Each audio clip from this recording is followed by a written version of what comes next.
बेताल पचीसी विक्रम बेताल की कहानी भाग 15। कहानी का शीर्षक है, क्या चोरी की गई चीज पर चोर का अधिकार होता है। नेपाल देश में शिवपुरी नामक नगर में यशकेतु नाम का राजा राज करता था। उसके चंद्रप्रभा नाम की रानी और शशि प्रभा नाम की लड़की थी। जब राजकुमारी बड़ी हुई तो एक दिन वसंत उत्सव देखने बाग में गई।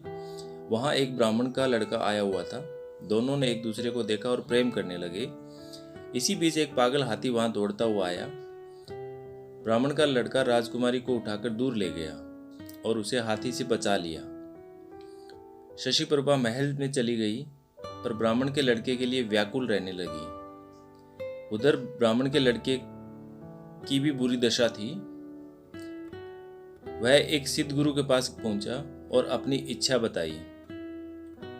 उसने एक योग गुटिका अपने मुंह में रखकर ब्राह्मण के रूप बना लिया और एक गुटिका ब्राह्मण के लड़के के मुंह में रखकर उसे सुंदर लड़की बना दिया। राजा के पास जाकर कहा, मेरा एक ही बेटा है, उसके लिए मैं इस लड़की को लाया था, पर लड़का न जाने कहाँ चला गया। आप इसे यहाँ रख लें, मैं लड़के को ढूंढने जाता हूँ, मिल जाने पर इसे ले जाऊंगा। सिद्ध गुरु चला गया और लड़की के भेष में ब्राह्मण का लड़का राजकुमार के पास रहने लगा। धीरे धीरे दोनों में बड़ा प्रेम हो गया। एक दिन राजकुमारी ने कहा, मेरा दिल बड़ा दुखी रहता है। एक ब्राह्मण के लड़के ने पागल हाथी से मेरे प्राण बचाए थे। मेरा मन उसी में रमा हुआ है। इतना सुनकर उसने गुटिका मुंह से निकाली और ब्राह्मण कुमार बन गया। राजकुमारी उसे देखकर बहुत प्रसन्न हुई और तब से वह रात को गुटिका निकालकर लड़का बन जाता और दिन में लड़की बना रहता। दोनों ने चुपचाप विवाह कर लिया। कुछ दिन बाद राजा के साले की कन्या मृगांक दत्ता का विवाह दीवान के बेटे के साथ होना तय हुआ। राजकुमारी अपने कन्या रूपधार ब्राह्मण कुमार के साथ वहां गई। संयोग से दीवान का पुत्र उस बनावटी कन्या पर रीझ गया। विवाह होने पर भी मृगांक दत्ता को घर तो ले गया, लेकिन उसका हृदय उसी कन्या के लिए व्याकुल रहने लगा। उसकी यह दशा देखकर दीवान बहुत हैरान हुआ।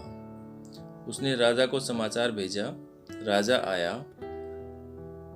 उसके सामने सवाल था कि धरोहर के रूप में रखी हुई कन्या को वह कैसे दे दे।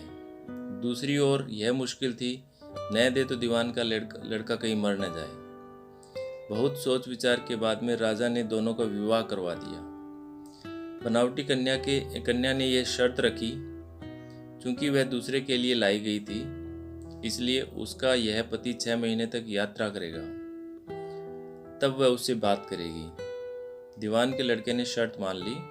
विवाह के बाद उसे मृगांक दत्ता के पास छोड़ तीर्थ यात्रा को चला गया। उसके जाने पर दोनों आनंद से रहने लगे। ब्राह्मण कुमार रात में आदमी बन जाता और दिन में कन्या बना रहता। जब 6 महीने बीतने को आए तो वह एक दिन मृगांक दत्ता को लेकर भाग गया। उधर सिद्ध गुरु एक दिन अपने मित्र शशि को युवा पुत्र बनाकर राजा के पास लाया और उस कन्या को मांगा।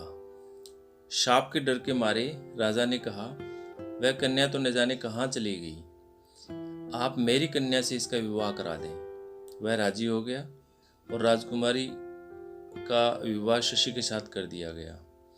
घर आने पर ब्राह्मण कुमार ने कहा, यह राजकुमारी मेरी स्त्री है, मैंने इससे गंधर्व रीति से विवाह किया है। शशि ने कहा, यह मेरी स्त्री है, क्योंकि मैंने सबके सामने विधि पूर्वक इससे ब्याह किया है। बेताल ने पूछा, शशि दोनों में से किसकी पत्नी हुई? राजा ने कहा, मेरी राय में शशि की पत्नी है, क्योंकि राजा ने सबके सामने विधि पूर्वक विवाह किया है। ब्राह्मण कुमार ने तो चोरी से ब्याह किया था। चोरी की गई चीज पर चोर का अधिकार नहीं होता। इतना सुनकर बेताल गायब हो गया। राजा उसे जाकर फिर से उसे लाया और रास्ते में बेताल ने एक और नई कहानी सुनाई, जो हम अगले वीडियो में सुनेंगे।